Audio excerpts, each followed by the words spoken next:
it is. And we're off. All right.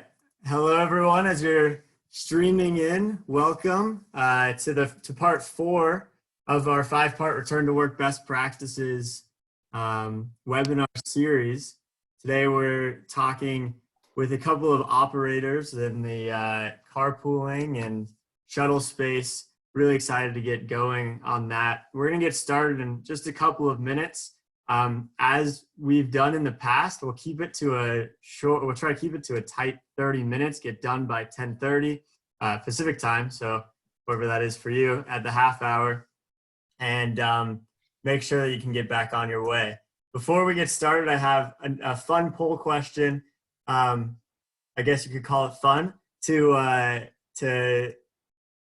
for you all to just, see how you know commuting and emissions that come from that. So just put what you think. How many pounds of CO2 are emitted by the commutes from an average 10,000 employee organization in 1 year?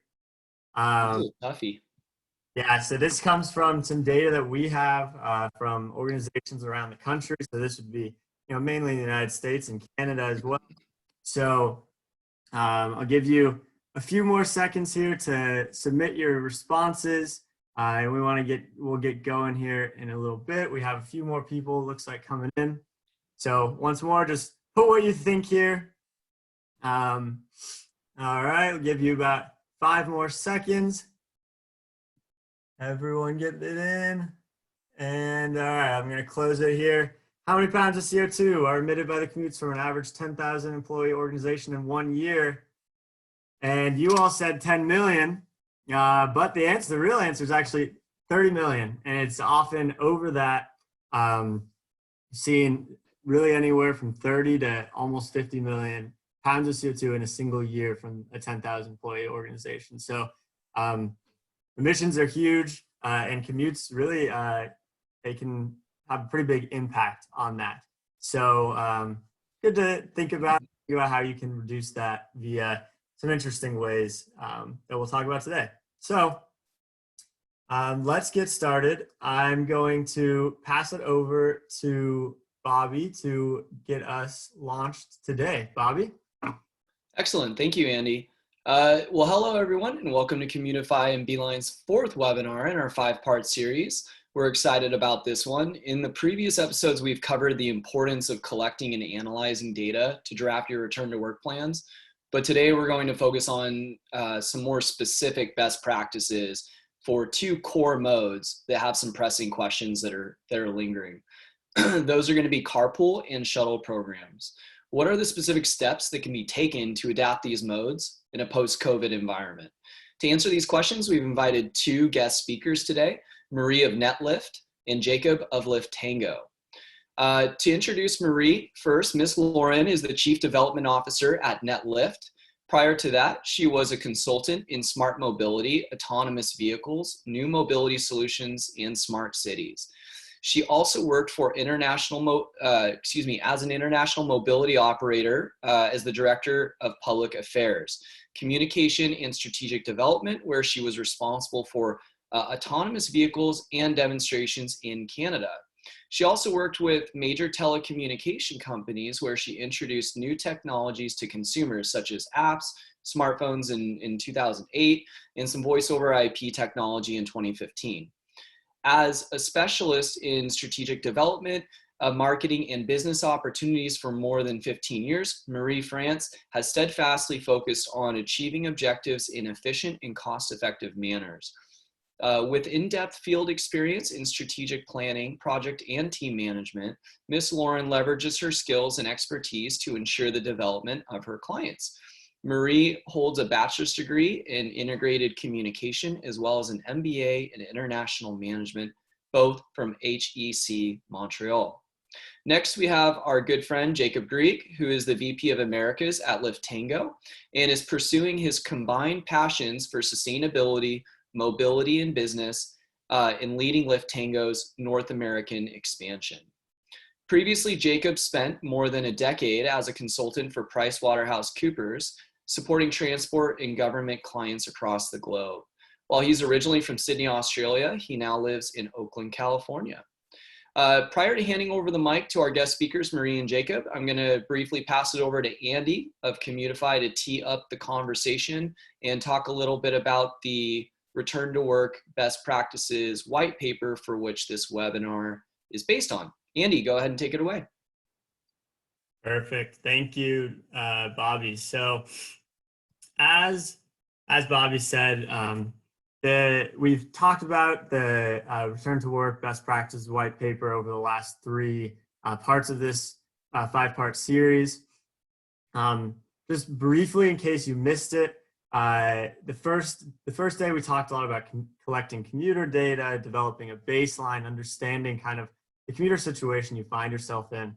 Then we talked about analyzing that data, identifying new programs, and finding really the best programs that work for you in this time. And then finally looking at finalizing those policies, creating a good catalog of plans for your commuters to find everything in one place, and then working to inform them of those programs and get them signed up for them. So if you missed any of those, no worries at all. You can view recordings online at our website, commutifi.com/commuter return webinar, and Josh will put that link in the chat bar as well for you to find. So I just wanted to briefly touch on that. But before we get to Marie, I want to just remind everyone that now is actually a really good time to revamp your commuter policies and think about ways to get commuters to jump into new modes. Like I've said before, commuters are primed to change their behavior right now. They're looking to save money, and programs like work from home have already been established that can be coupled with really good commuter programs like carpooling and shuttles. Additionally, you just might not have any other choice. As we've seen from surveys that we've put out, so this is real data from users of Commutifi across North America. So people are feeling a little hesitant right now, a little uncomfortable to get into shared modes of transportation, whether that's shuttles or carpools or van pools or public transportation. And when we ask them what they intend to use when they return, you can see on the top left there is what people actually used before. And then on the top right is what they intend to use moving forward. And then you can see that again on the bottom if you like bar charts instead of pie charts. But people they're hesitant. They don't want to take, they feel like they don't want to take carpool, van pool, shuttles, and things like that. But it really is an integral piece of the puzzle as you're getting people back into work. Another kind of troubling trend might be this 10% increase in drive alone rate. And a lot of companies just don't have the capacity, the parking supply to deal with that demand. So you have to come up with some way to get people to be taking these alternative modes of transportation. So we've invited Marie-France and Jacob to talk about what their organizations and the industry as a whole are doing right now to kind of get in front of commuters and make sure that these issues that they see can be overcome. So with that, I'm going to pass it on to Marie-France. She's going to talk to you a bit more about carpooling. So Marie, I'm going to give you control of my screen here, and you are good to go. Thank you very much, Andy and Bobby, for having us today. So basically, I just want to start with a clear point that when we mention carpooling, we have a perception of carpooling that is being done on an Excel spreadsheet that is a combination of a lot of different people being in the vehicle, up to 4 or 5 people stuck in the vehicle, be all tied in there. What we consider as Netlift as the carpooling is a program that is organized by your own company. So when people carpool together, or the people that carpool together, or people that work together. So it's a close community carpooling program where you are good to work with someone all day, then you can add an extra 20 minutes to be in a car with the same person without any challenges. What we are seeing right now is that obviously the rules and regs for everything that has to do with carpooling will limit the number of people per vehicle. But still, if we can put 2 people per vehicle, it's still half of the amount of parking that you will need at the end of the ride. So in the age of social distancing, there's going to be a modal shift in all the transportation, the same way that Andy, you presented on the slide. People will move from being with different people in a closed environment to be by themselves in their vehicle or to work from home. Working from home is a great solution if you can do it, but studies show that only 30% of the actual workforce can work from home. When you talk about hospital, when you talk about school, when you talk about manufacturing, you need to be on site. So that's where the carpooling could become a great solution for those people. I'm not going to go through all the details of the numbers that you have there because you'll have it in the final presentation, but it's really just to show you the impact that the mobility shift, the modal shift has when community and cities start reopening. So those are data coming from Asia. So you can see that the private car, it's doubling. So we went from 34% to 66% after COVID. And when you go to the bus and the metro, that's where you had the real shift comes from there to the private car. This is where the big shift is. Oops. So just to show that the modal shift also has to do a lot with the distance you have to travel to get to the office. If you are in a very short distance, let's say 2 miles, and it's a high density population or a high density city, there's a good chance that you're gonna just start walking to get to the office. If you are not already, you're gonna do that now. Same thing when it comes down to 2 to 5 miles, people will go back to their bike, their scooter. It's going to be a little bit more of an active commuting that you will choose as an option of mobility. But again, when it's not everyone that lives close to the office, as soon as you reach the 5 mile radius, there's limited option that you have right now. You can still use public transit with all the distanciation that they're going to use, but the shift show and the numbers show that a lot of people will just go back to single occupancy vehicle because that's how they feel safe and that's how they feel that they can get to the office. And this is where we're going to see a big issue, because those communities or those organizations that has to welcome people traveling more than 5 miles to get to destination will have a big challenge when it comes down to parking. I don't think any organization right now, or I don't think all of the organization right now had plans to have one parking space for every of their employees. And this is where it's going to become tricky. Who do you give it to? Who do you prioritize? How do you manage that parking demand that increase? There's some options that are being thrown out there. Let's say not having a monthly passes or yearly passes and just go with daily passes. But the overall result, or if you really want to have an impact on the demand that you have, is to minimize the number of cars that are coming. The carpooling program that could be done for your organization is, again, a really good option because you can fit right now, let's say post-COVID, pre-COVID, you could fit 8 times the amount of people that are traveling to your office in the empty seats that you had in the vehicle. Right now, it's not the same amount, but it's still to show that that graphic is really showing that you can use those empty seats, and as the situation evolves, you'll be able to scale up your program or to change some parameter, and then you prioritize those people to have parking space. So it's really the HOV parking, it's really what we are looking at right now. And that goes with the carpooling and the van pooling when you have more people per parking space. And that's what we think should be a priority when it comes down to the parking management solution. So on that, I'll leave it to Jacob to explain to you a little bit more about the shuttle option. So Jacob from Liftango, it's all you. Thanks, Marie.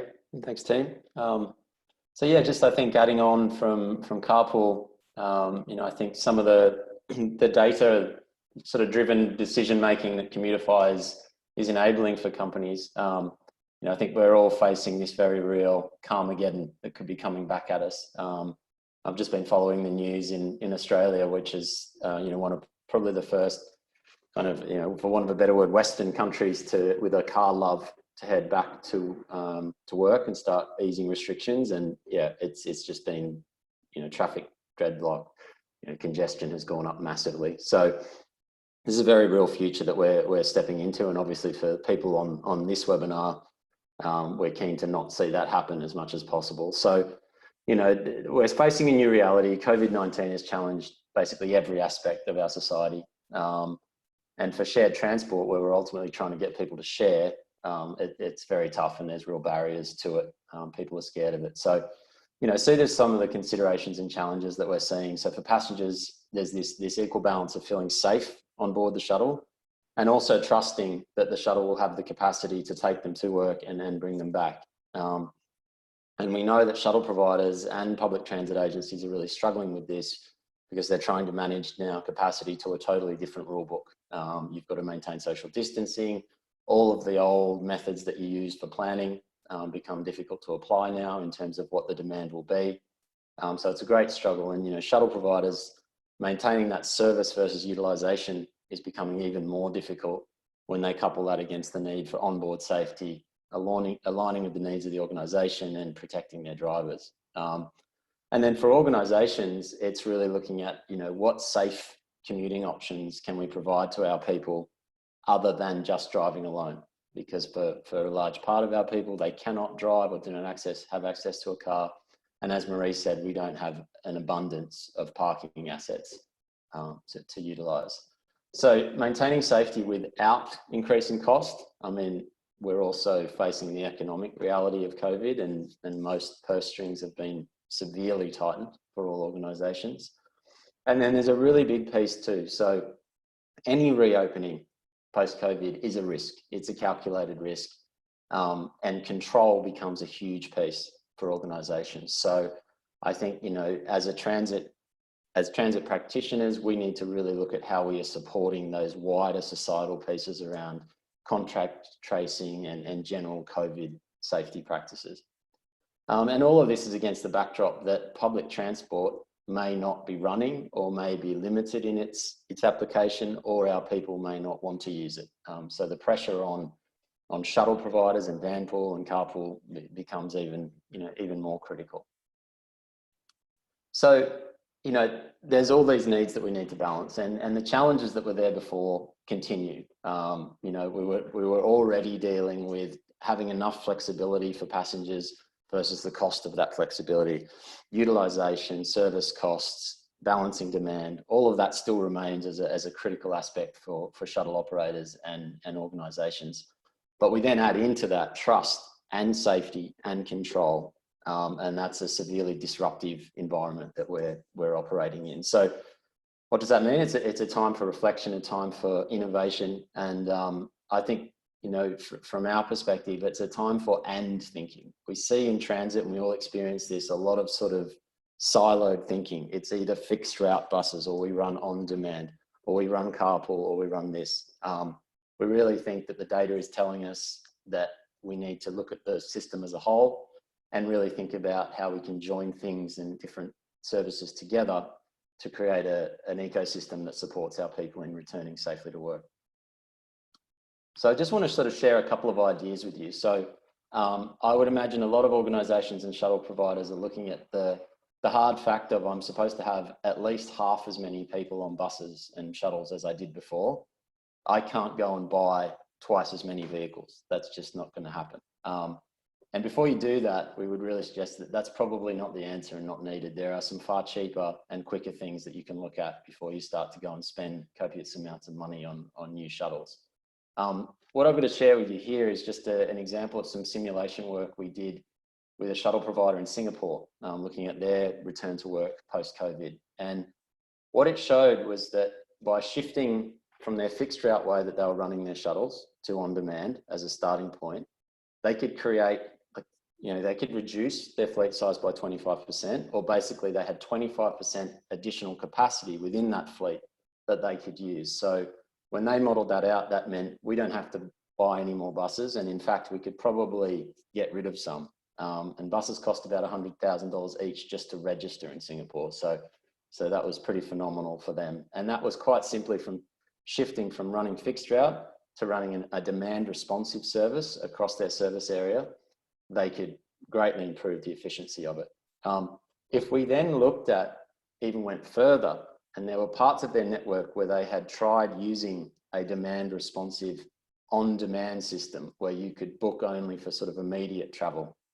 Very similar to what a lot of trials are at the moment around on-demand, where it's really, you book for the trip that you want for the next 15 to 30 minutes. When we compared that to what would happen if they introduced a pre-booked demand responsive system where they were encouraging their passengers to book their week of travel out in advance and book up to 24 hours in advance, again, we found a huge potential for capacity. And so this showed the run times. Basically, by running on demand, the chances of the buses being late was very, very high, and that's what they'd experienced. So that's really pointing to an underutilization of vehicles. And then if they went to booked and demand responsive, there was a huge chance for the buses to run earlier on time, and therefore there's capacity potential to be utilized there. So again, that and thinking of, I can start to have a little bit of the best of both worlds of, I can have the predictability of pre-booked plus the flexibility of on-demand. So something to think about. So really just to sort of sum that all up, some parting thoughts. So the image here shows some of the designs that we're looking at from our technology around what a booked service can look like in a COVID world. So, technology enables us to have booking systems where we can clearly show to passengers that we're obeying social distancing. We've got, this is your seat and it's not next to anyone else's, and these seats are blocked out to maintain social distancing. All of that becomes, very possible and quite easy to administer with the technology that's available. So look, this is a time to try new things. We have to. This is a new reality that we're facing. It's not going away. There's hidden capacity that exists in most transit services. So go back to the data before you start spending money on just adding on to decisions that were made based on the old world. There's a new world. We need to replan and reforecast. Go to the need. So Commutifi's data talks a lot about where is the need within your network. What do people need? What mode's going to suit them best? Talk to your people, look at the data. And pre-booking and tracing, we think is going to be huge. Really, really important from a safety point of view. If you can pre-book trips and have them digitally captured, you can support any of the sort of tracing activities that organizations may be embracing as a whole. And it also opens up from an efficiency point of view that you can start to then run to the demand and increase the sort of utilization of your systems, at the same time as maintaining safety and that sort of trust in the system that you need to get back from riders. So thanks for that. I'm going to hand back over to Josh and he's going to bring us home. Wonderful. Thank you so much. And it's a great conversation here and bring up some really amazing points. And I want to encourage everyone here, if you have some questions in these last few minutes, please use that Q&A tab on the bottom here. We see a couple of them coming in through chat and Q&A. I'm going to go ahead and just ask some of these questions to some of our panelists, and maybe we can have a conversation around that. We have a few of them, of these questions in already, and I'll just read them off. If somebody wants to take one, please chime in. One question is, are the restricted seats on the shuttles physically disabled so they cannot be sat in? Yeah, I can grab that one. So while Liftango's design from a technological perspective would theoretically only allow folks to sit so close to one another, that's really only one of two components. So to answer the question fully, the second component is actually, to your point, roping off or blocking off those seats in some way or fashion on the vehicle itself. And so to ensure that people don't sit next to one another. A couple of best practices to consider for that is simply roping off every other row, or if you are going to do an individual seat within a row, there are the elastic seat covers that a lot of stadiums and arenas, sporting arenas, use to block off particular sections of seats. And so there are some solutions out there. You'll want to have those on the vehicle as well. And you can sync with your shuttle operator to find out what some of those options are for you. Great. This question about Liftango, is the shuttle booking system available for any existing shuttle service or only Liftango? For any. So we're just a technology provider. So it's something that you can add on to any of your shuttle services. And it's all web-based and cloud-based, so it's fairly quick to install as well. Okay. Here's a question about carpooling. How will employees of carpooling be paired? And are there physical distancing requirements? So basically, when we do a program that is made for your organization, the first thing that we're going to do is prepare a mapping to see what's the potential of matching for the carpooling. And then we'll put all the parameter in there that says what's the not doing more than half a mile detour or 6-minute detour. Like we'll integrate all of the business rules that we'll set with the entire organization.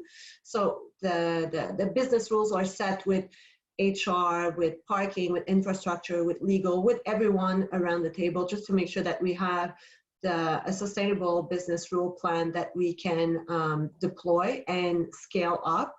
When we talk about social distancing, right now it's one driver and one person diagonal sitting in the back. That's how we're doing it right now.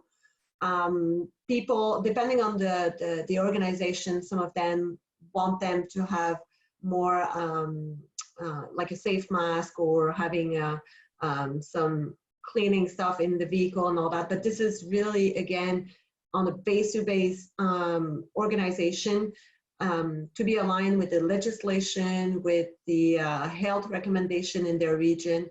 And we make sure to put all that in place. And once you're in the platform that you register, the algorithm will match you with people that are only in your organization.